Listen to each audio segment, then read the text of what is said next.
Hello viewers, it gives us great pleasure to discuss a very contemporary topic in terms of the trade deals.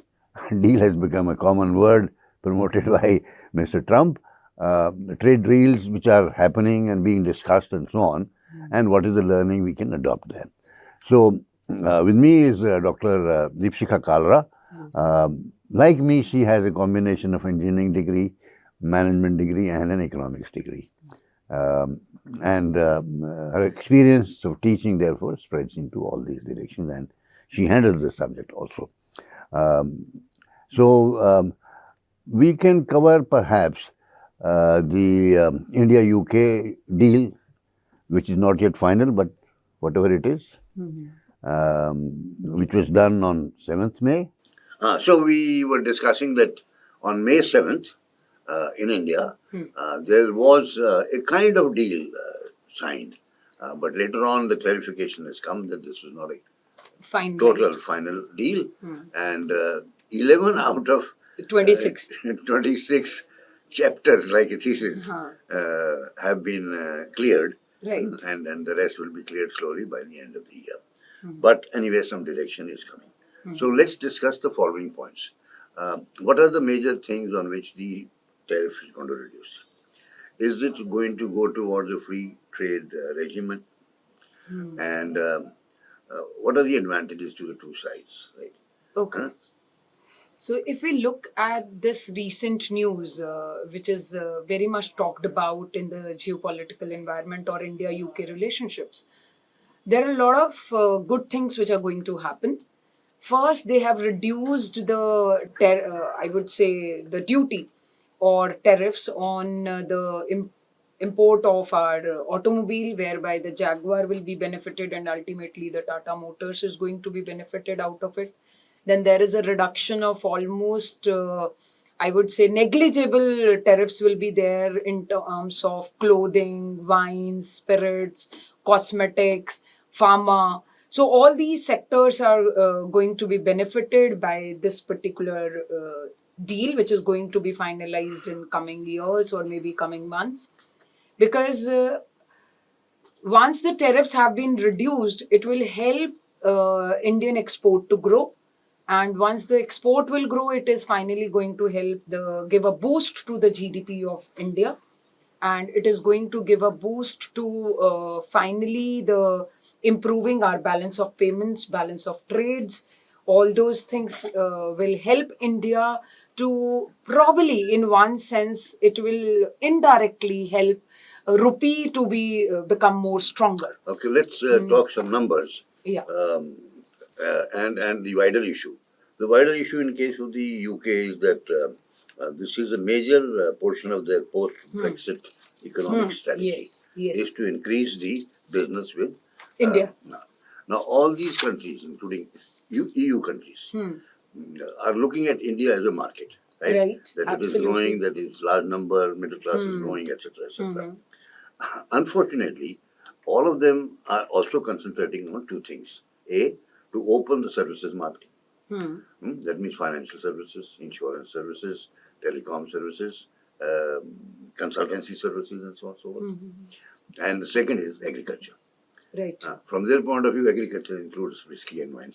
And because the malt comes from that wheat only, na? Wheat, barley. So that's why they. So since the duties were high earlier, now when these leading politicians give a lecture, they talk about India as a tariff king, and they charge so much on whiskey and so much on wine. In any case,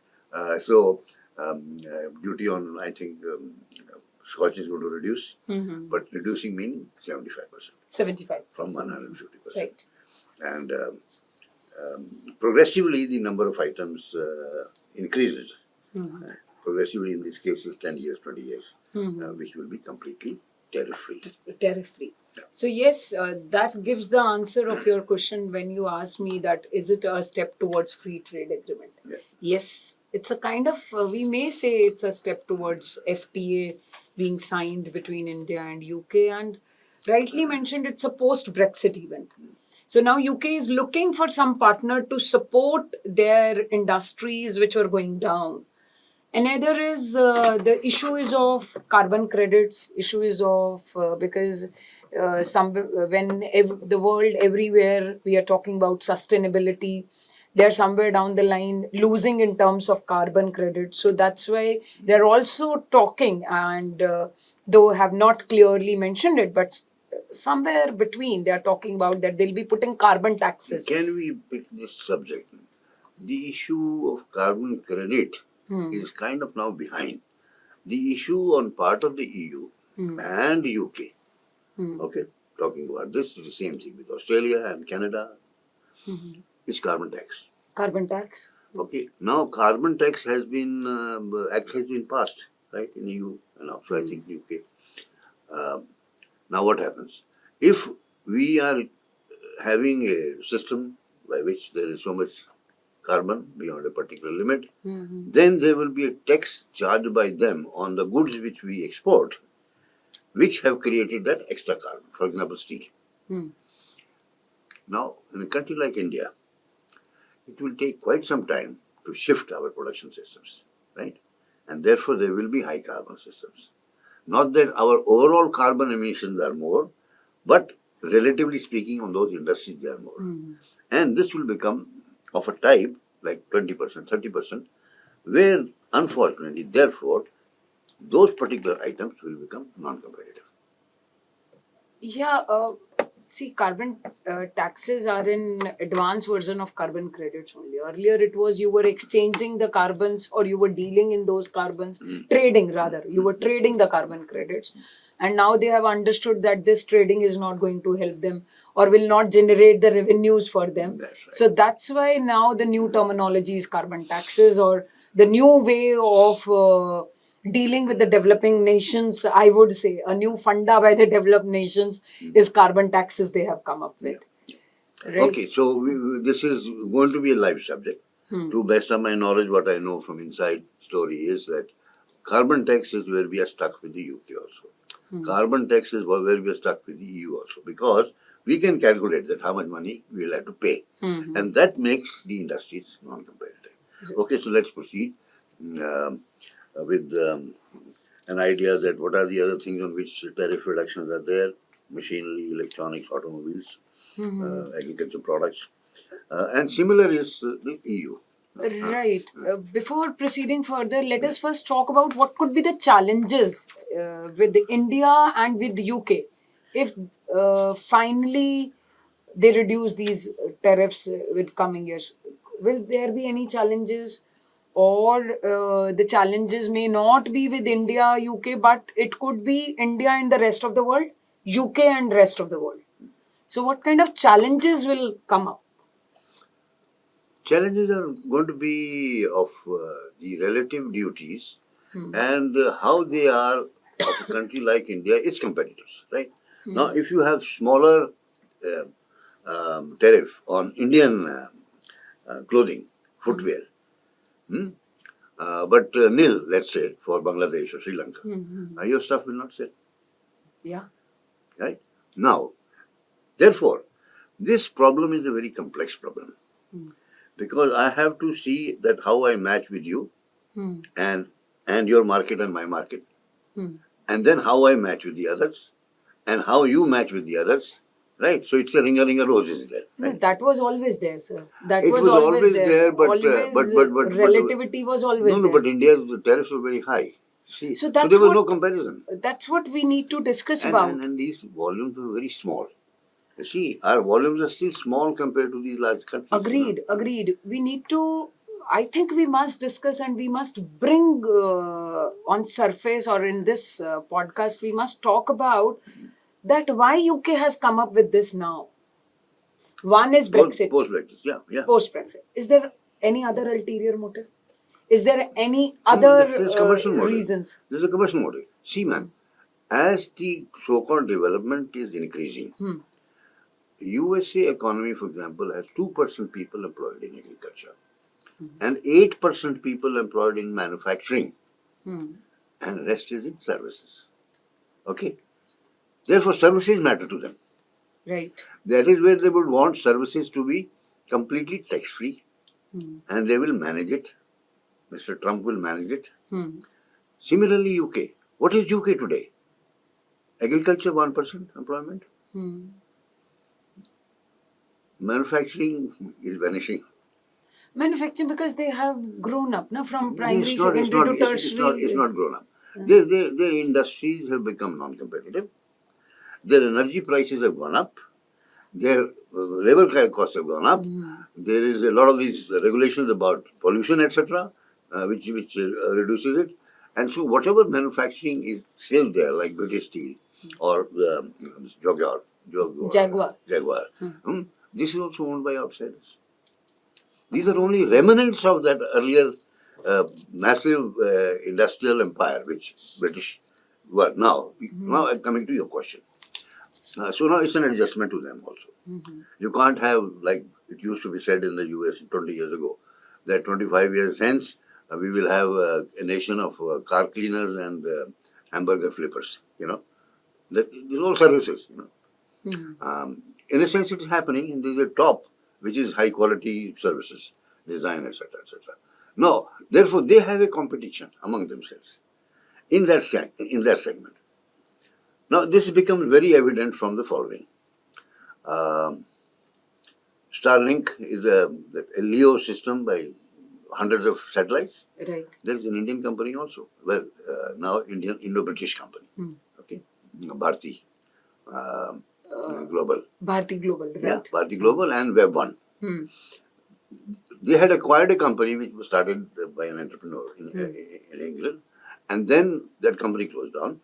So the UK government gave £50 million to Bharti. So now they are the ones who, in the private sector, float satellites, and they have a system like Starlink, right? But they also couldn't get the money to make it huge. So they have about 350 satellites. Starlink has about 1,500. Bottom line, before this guy grows up, it is British government supported, right? Indian government support also. They want Starlink to put its foot everywhere. So this is Starlinks is US based firm. Right now we are talking about UK and Indian firms. Well, okay, we were coming to it, but general point is there. Okay, general point is there. Now it could have been for the Bharti Global, no? It could have been. But Bharti, that is the relationship between US and India. No, Bharti Global is in the same business. It's in the same business, I agree. Yeah. But that relationship, once we talk about US and India, then we can talk about. Right now we are here to talk about. Okay, so the point comes, you're right, you're right. The point comes is that if Indian government, like anything else and everything else, puts a service charge, okay, on this company, you know how much money it will be? Tremendous amount, right? Similarly, the issue is that if you put a service charge on ITS services, which we don't. Because we have our own reasons for not, otherwise MNCs would not have entered India. But we impose it on the external services. Yes. If it is so, they would, as a part of the negotiation, push you down to remove the tariffs from services, because now that is what matters to them more.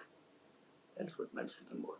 Plus, there is this business of cosmetics and drugs. India and China started becoming the generic kings, and they would want us not to grow that much. Now, therefore, the tariffs, they want all these items. So let's sum it up. Your point is right. We will go to the US India-US relationship. India-US relationship. Or we can go for US-UK because recently a trade has been formed. Summarizing this, it is 11 chapters out of 24. 26. 26. Right. So picture abhi baki hai. Picture baki hai, right. Thesis baki hai. And it's been very tough. So at least they have kind of moved a little bit, some engagement is there. Some engagement is there. I think this is one way to show to the world also that whatever the tariffs you may put in, but there are other countries supporting each other. So now let's look at a few days ago, again, I think, was it yesterday? Yesterday. Mr. Trump, 3 days ago, had said, I'm going to announce something very big, very big, very big, very big. You will not know. Bigger, bigger, big, big, big, big. So yesterday he announced it. And anchors, the networks are having fun. This is what he calls big mouse with a huge animal. But that also is not finalized, actually. This is a desire to get it. रोका ठोका उस type का engagement भी नहीं है. But then what are the contours of it? The contours of it are as follows.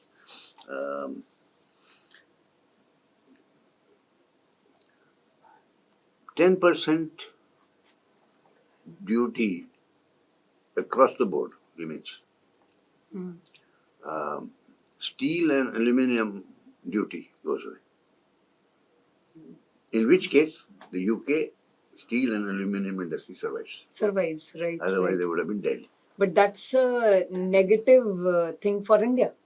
That is a negative thing for Canada, first of all. Canada, yes. Canada. But Canada has a different relationship with the US in terms of NAFTA. So No, NAFTA is over. NAFTA, they've finished off. But still, that's a different... Anyway, as far as India is concerned, problem. Right? Problem. Yeah, it's a problem. Right? So just we have done deal with the UK, but the second day deal is there that UK gets it and we lose it, right? So that is why we have to understand all this simultaneously, actually. Right. And as they grow. Now, what else is there? Everywhere they're talking about regulatory alignment. Because otherwise that becomes a non-trade barrier. Whether it's EU or USA or UK. If they don't want to do something, they say regulatory, we don't fit in. We can't import. We can't import from you. And it used to be earlier child labor, this, that, so on. And now it's become much more. Right. Carbon being one of them. So what else can you share with us on these negotiations? Like I would say overall it's a positive thing for India. That's what I mentioned in the beginning also. And yes, there could be some nuances until unless the clear picture is not there, the complete rules, regulations, or the way the trade will take place will not come out. There could be few nuances in that case. But overall, it is going to benefit the Indian industries. It's going to benefit the Indian trade. It's going to benefit overall Indian consumers also. So that's what I feel that it's a good move. See, at a broader, if you look at the broader picture, we discussed about service economies, right? Actually, India is also now a service economy. To a large extent. To a large extent. And the growth of employment is coming in services. Yes. Not so much in manufacturing. But here I would like to disagree with you. But yes, there was a time, and we used to study in our economics books also, that India is one nation which has shifted from primary to tertiary with very less input in secondary. They shifted to tertiary very faster. But again, now after Make in India projects and all this, right now government is again putting emphasis on developing the manufacturing unit. And I still believe that manufacturing base has to be there. You cannot survive only with services sector. If you will do that, then a similar condition... See, conceptually, it's easy to agree with you. But the point is the number of people is very large. Okay? And the educated manpower who can get into services, right? Is lesser in India. No, you might say as a percentage, but quantity-wise it's very large. Quantity-wise it's large, sir, but proportionately that's what I feel about it. Whenever I correlated with my economics theories, that a base of manufacturing is required and agriculture is required, only then services can flourish. Yes, of course. Otherwise, the countries will face a similar situation just like US is facing now.